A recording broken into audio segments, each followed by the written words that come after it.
This condition reflects a broader rise in the modern world where we are no longer free thinkers. Anti-intellectualism does not mean that people are incapable of thinking. It means they are unwilling to question. Inquiry is seen as unnecessary, skepticism as hostility, and reasoning as inconvenience. Opinions are adopted not because they withstand scrutiny, but because they align with emotion, authority, or a group identity. As a result, belief becomes a form of social compliance rather than understanding. As you've seen from the video about the women talking about 1 plus 1 not equaling into 2 but rather 11, you see that this, what I'm just saying, goes hand in hand with those women, man, because they're in this state of emotion where they think what they're spewing actually makes sense, but in reality, there's nothing of greater value that they are producing. You know, they are maybe creating this false sense of emotion with the background music, with the heightened background music to showcase to the normal man that, oh, actually, this is cooking, but no, ladies and gentlemen. So in this sense, one clear manifestation is how these people talk. Conversations are filled with assertions that have no internal logic and no concern for accuracy. People speak simply to participate, to react, or to perform certainty. There is no pause to ask what is being said makes sense. When language is no longer anchored in reasoning, it stops informing and starts signaling belonging. This is not dialogue, it is intellectual emptiness disguised as expression. I'm going to even give you another example from this woman where in a Pop Balloon segment where she expressed that she did not like being called so and such and such. Just take a look for yourself. This guy used the word female and she rejected him the second it left his mouth. I popped because of some of the comments you made and the word female. I don't like that word either. And you said something about you would approach one of the ladies, but you wouldn't date them. Yeah. So, yeah. There's male and female, so you use the word male, or I'm just confused on that part. I only use the word man or woman when it comes to human beings. Okay. Yeah. So what's wrong with female? It's dehumanizing in a way. How? And you said you're into like understanding how the world works and the environment around you. Yeah. So maybe studying a little bit why women feel like that is offensive would help. Well, honestly, that's not how I see life. I see life somebody else's perception shouldn't affect you unless to let it affect you. You know what I mean? Somebody could call you a female, right? It would only affect you if you let it affect you. You know what I mean? So somebody else's words shouldn't really get into you unless you let it to. So I don't think so. It's my problem. I think it's just like an individual person's problem. That's interesting. So, Well, okay. This refusal to question becomes far more dangerous when it appears in religious context. Now that is exemplified from that video where the man came to the pastor confessing that he wants this quote-unquote generation curse to be broken because of his child being sick. But you get to see that is not the case. The solution offered is not medical understanding or honest compassion, but a staged miracle. The congregation accept this explanation, as you've seen, where they were cheering for him being broken from this chain of curses, right? I break every generational curse off of you, off of this whole family. This is not because it is reasonable, but because questioning it feels forbidden. Yet, if every child is truly a gift from God, illness cannot logically be framed as a moral or spiritual failure. In this situation, faith is not being exercised, reason is being abandoned, and the intellectualism thrives when belief is treated as incompatible with questioning. There's an article from Quora that further dumps down this. It talks about sectarianism. So this is the meaning right here. And just by the way, I'm going to put a link to each and every article that I've done a research on in the description box below. So after this, please do go and check them out and continue elevating yourself and learn and tell me something that maybe I have missed out, right? So the article written by this interesting fella goes on to say that sectarianism is perhaps more rampant today than ever before, and intellectuals steeped in sectarian ways of thinking have not shown sufficient flexibility of thought and are living with their chilling ivory towers. To add, since sectarianism was rampant in the olden days and everyone was aware of that, no one used to blame another for being prejudiced. Each and every person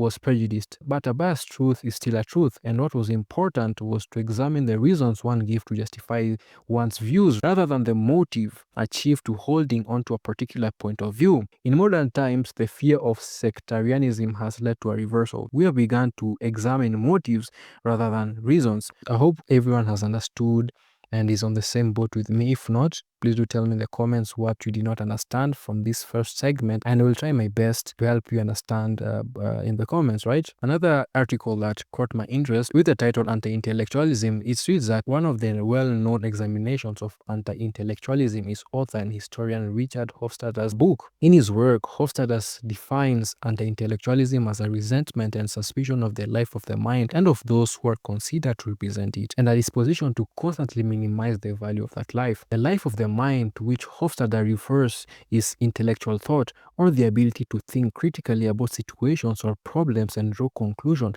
about or develop solutions for them. Intellectual thinkers or intellectuals are those who pursue the life of the mind, such as artists, teachers, scholars, writers, and so on. Intellectuals usually are highly educated and regularly engage in critical thinking. They conduct research and propose theories. They review others' works, consider its value, and raise questions about its accuracy or validity in the pursuit of truth. Intellectuals attempt to better understand society so they can develop ways to solve problems and help define culture and politics. It goes on to say that anti-intellectuals tend to have an unfavorable view of intellectuals. They see scholars and academics as out of touch with everyday problems affecting ordinary citizens. They think intellectuals are arrogant and lack morals. In some cases, anti-intellectuals believe intellectuals are dangerous or rebellious. Consequently, anti-intellectuals may view educational institutions with suspicion or contempt, or even condemn the pursuit of higher education.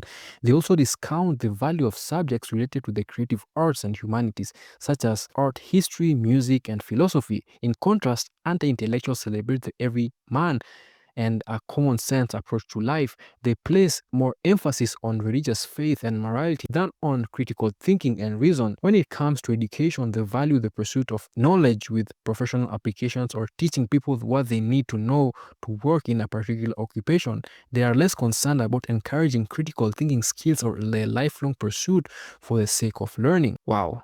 That is very deep.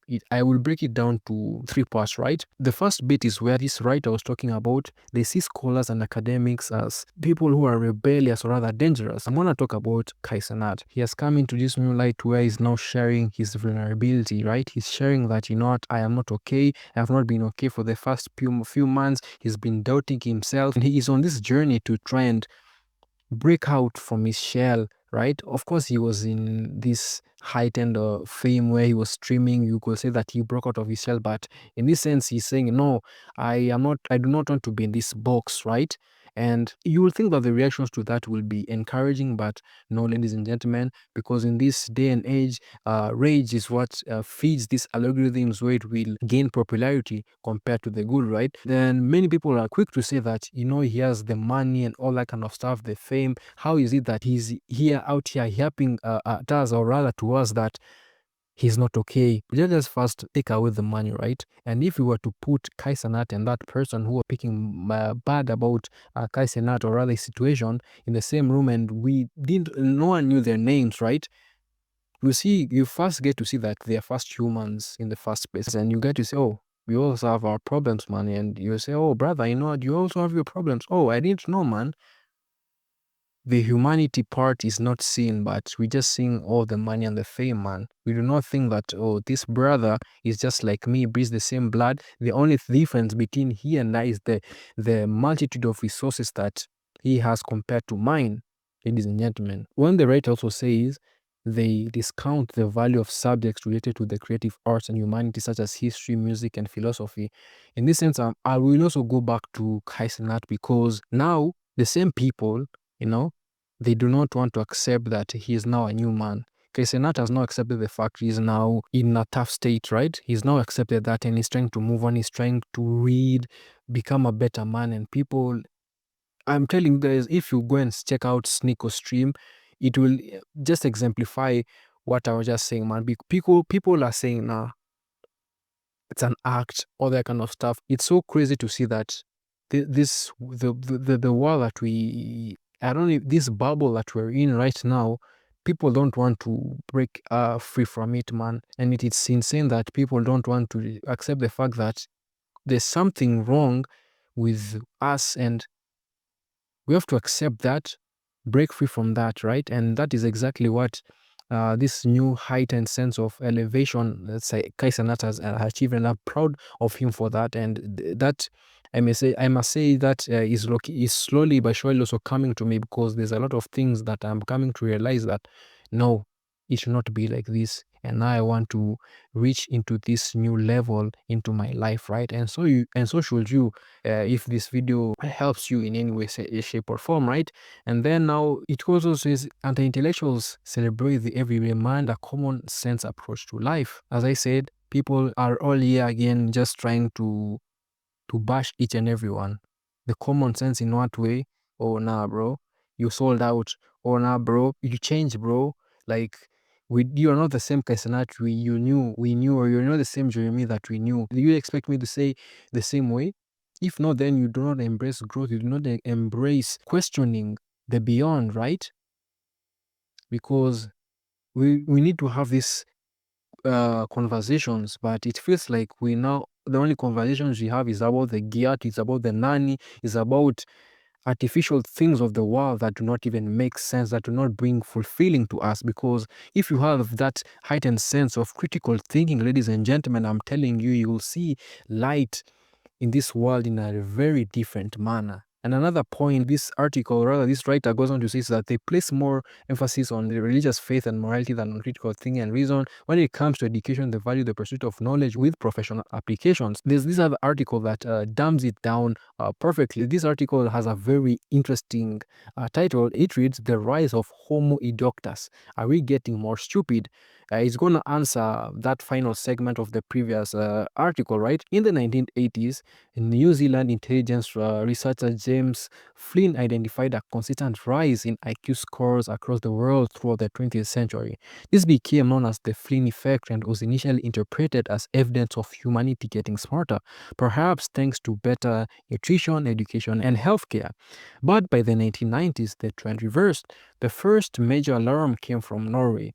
Because of its compulsory military service, the country had amassed a massive database of cognitive testing covering more than 730,000 young men from 1962 to today. What researchers found was a stunning IQ scores peaked among those born around 1975 have been declining since. The average drop is about 7 points per generation. Flynn himself later confirmed similar trends in the UK, where teenagers in the 2000s tested lower than their 1980s counterparts. And it wasn't just a fluke. Researchers across the world observed the same pattern in developed countries. He goes on to ask, why are we losing our edge? He writes, one prominent theory, decline isn't a genetic but environmental, a reflection of how modern life is reshaping our brains. Today's children grow up immersed in a world of screens, scrolling, and superficial content. Quick dopamine hits from social media and 30-second videos have replaced deep reading and problem solving. Educational systems pressured to meet standardized benchmarks often teach you the test rather than nurture independent thinking. And if you're asking what teach you the test means, this basically means students who memorize, for example, a vocabulary for a reading test may perform well on the specific assignment but struggle to apply the vocabulary in broader context. Or rather, in mathematics, students familiar with test-like questions may fail to apply the same concepts to differently faced problems. Research by Craig Gerald show that drilling on specific test items may lead to improved performance on those items but not translate to broader skill mastery, basically meaning we have become robots. I'm gonna even bring home when I came out of high school, we were studying, like, I believe 8 subjects: math, English, Swahili being compulsory, I think, I believe biology, chemistry. Then I studied religious education, humanities, that being humanities, also, and home science, right? Tell me why the only thing that is applicable to my life right now